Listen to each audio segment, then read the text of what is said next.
أما بعد فأعوذ بالله من الشيطان الرجيم بسم الله الرحمن الرحيم المال والبنون زينة الحياة الدنيا والباقيات الصالحات خير عند ربك ثوابا وخير أملا وقال تعالى في كلامه المجيد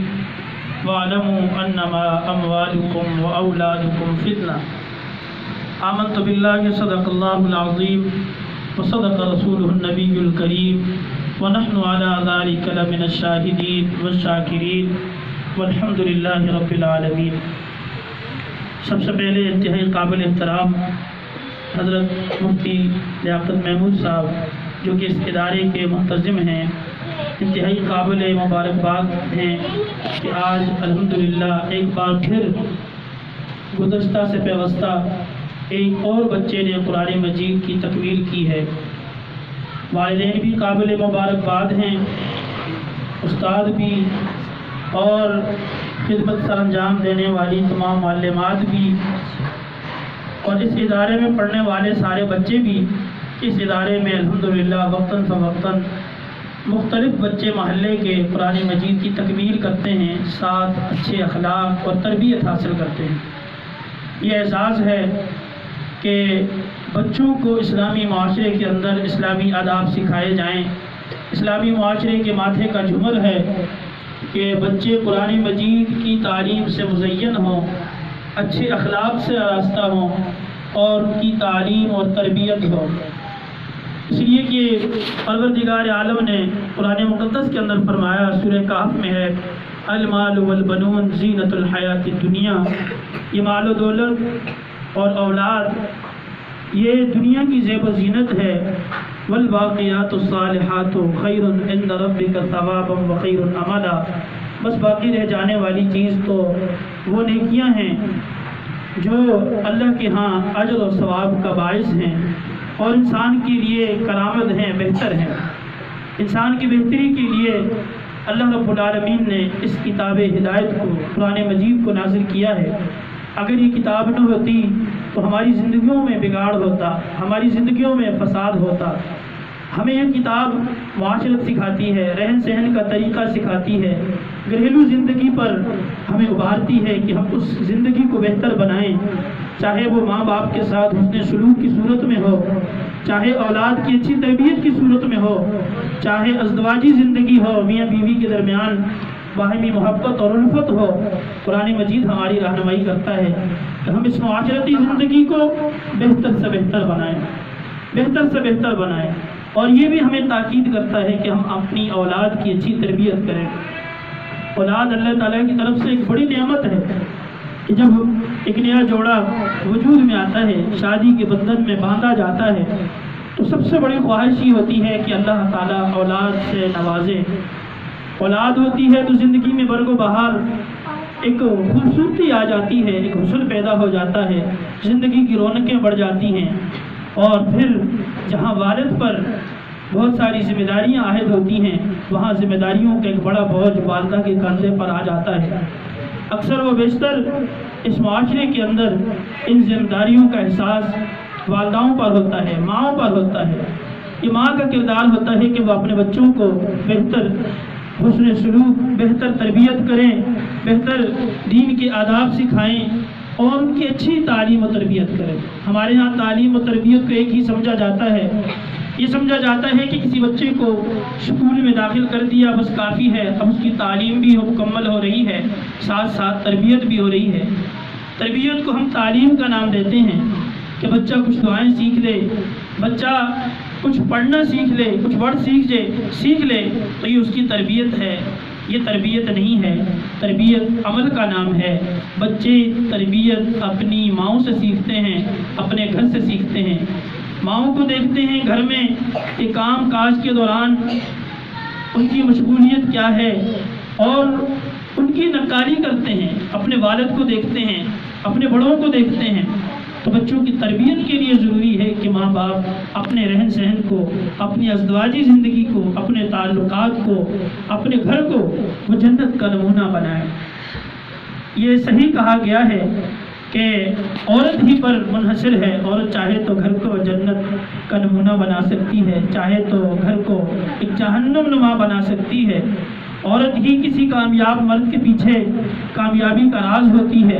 اور عورت ہی ناکامی کا باعث بنتی ہے. تو لہٰذا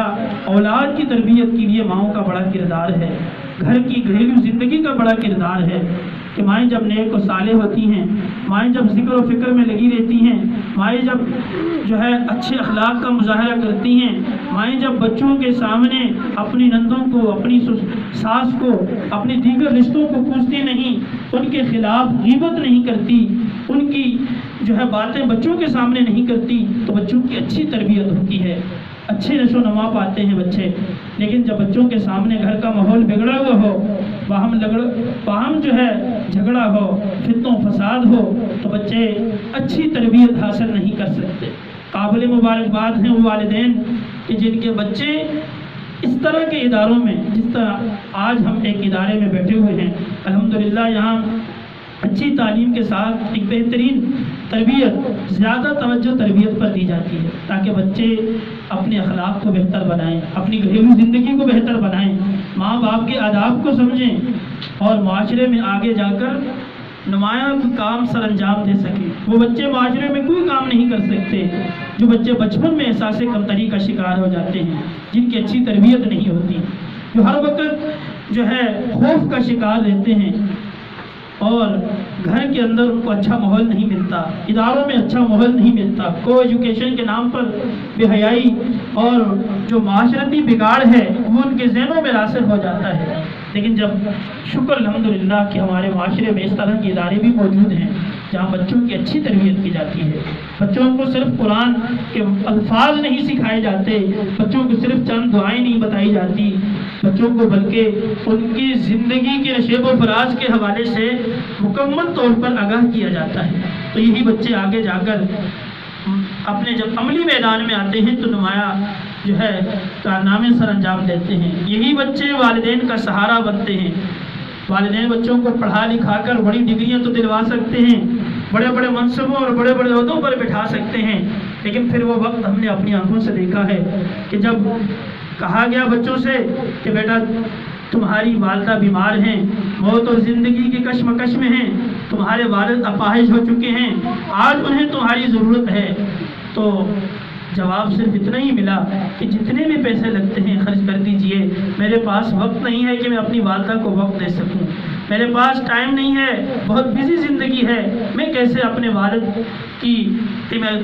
تمیزداری کر سکتا ہوں، نہیں کر سکتا. لہٰذا اچھے سے اچھے اسٹاف کو لگا دیجئے ان کی خدمت میں. پیسہ تو خرچ کر سکتے ہیں لیکن اولاد کو جو سکون یا جو مقصود ہوتا ہے وہ حاصل نہیں ہوتا. اگر سہارا بنتے ہیں تو وہ بچے جو اسلامی ان اداروں کے اندر اسلامی تربیت حاصل کرتے ہیں، اسلامی تہذیب سے آراستہ ہوتے ہیں، یہی بچے آگے چل کر جب وَمَن نُعَمِّرْهُ نُنَكِّسْهُ فِي الْخَلْقِ أَفَلَا يَعْقِلُونَ، اللہ نے فرمایا جب ہم والدین کو لوگوں کو لمبی عمر دیتے ہیں نُنَكِّسْهُ فِي الْخَلْقِ، تو وہ واپس لوٹ آتے ہیں اپنی پرانی ساکھ کی طرف، بچپنے کی طرف. جب انہیں ضرورت ہوتی ہے وہاں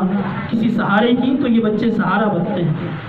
اس لیے کہ بچپن میں ہی ان کے ذہن میں بٹھایا ہوتا ہے تو وَبِالْوَالِدَيْنِ إِحْسَانًا، والدین کے ساتھ حسن سلوک کرنا ہے، ان کے ساتھ نیکی سے پیش آنا ہے. اور بالخصوص میری والداؤں سے، چونکہ یہاں جو والدائیں آئی ہیں، جو خواتین شریک ہیں، ان سے یہ گزارش ہے کہ بچوں میں احساس کمتری، احساس برتری نہ پیدا ہونے دیں، برابری کا معاملہ کریں. کچھ دن پہلے ہم نے ایک ویڈیو دیکھی سوشل میڈیا پر کہ ایک آئس کریم پارلر کے سامنے دو بچے کھڑے ہیں اور آئس کریم لینے کے بعد بچہ وہ جلدی سے اپنی آئس کریم ختم کر کے اپنی بہن کی چھین کر کھانے کی کوشش کرتا ہے.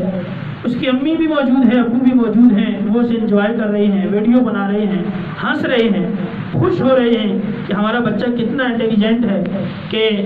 چھین کے کھا رہا ہے. یہ بچپن میں جو آئس کریم چھیننے کے جذبات ہیں یہی آگے چل کر بہنوں کی وراثت چھیننے میں تبدیل ہو جاتے ہیں، یہی بہنوں کا حق مارنے پر ابھارتے ہیں. یہی بچوں میں وہ احساس برتری پیدا کرتے ہیں، تو بھائی ہے، تجھے تو ہمیشہ گھر میں والدین نے نمایاں رکھا ہے، لہٰذا تیرا یہ حق بنتا ہے، تیرا یہ رائٹ ہے کہ تو بہنوں کا حق دبا لے، ان کے حقوق غصب کر لے۔ اور بہنوں میں بھی یہ احساس کمتری پیدا ہوتی ہے کہ جب ان سے کہا جاتا ہے ایک کال پر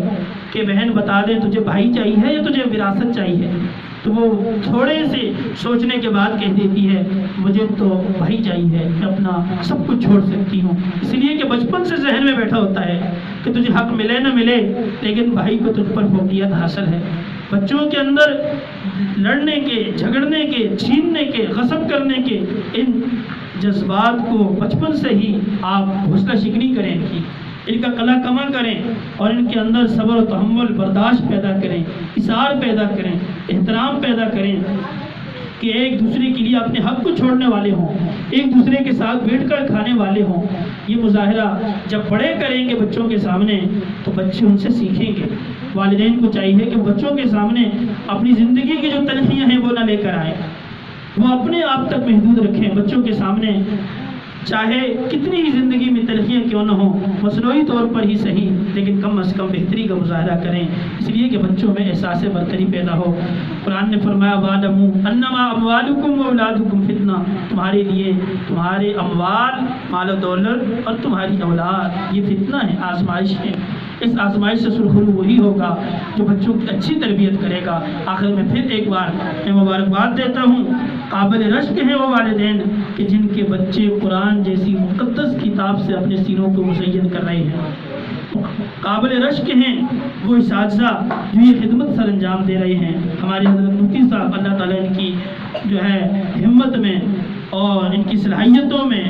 ان کی کاوشوں میں، کوششوں میں برکتیں عطا فرمائیں۔ ان کے ساتھ ہماری بہن بھابھی جو اس گھر کے اندر تعلیم و تعلق اس سلسلے کو جاری رکھے ہوئے ہے، محنت کر رہی ہے، اللہ تعالیٰ ان تمام حضرات کی خدمات کو قبول فرمائے۔ اور جن بچوں نے حفظ مکمل کیا ہے عبید اللہ، اللہ تعالیٰ اس کو عبید اللہ بنائے، اللہ کا نیک اور صالح بندہ بنائے تاکہ یہ قرآن سے اپنی رہنمائی حاصل کرنے والا ہو۔ وآخر دعوانا ان الحمد للہ رب العالمین۔